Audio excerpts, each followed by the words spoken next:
Here I have Nokia X20, and today I'm going to show you how to enable watermark in camera on this device.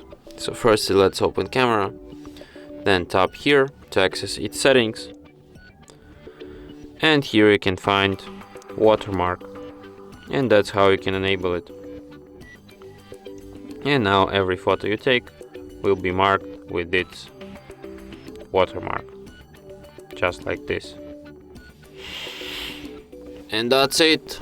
Thanks for watching. If you find this tutorial useful, don't forget to hit that like button and subscribe to our channel.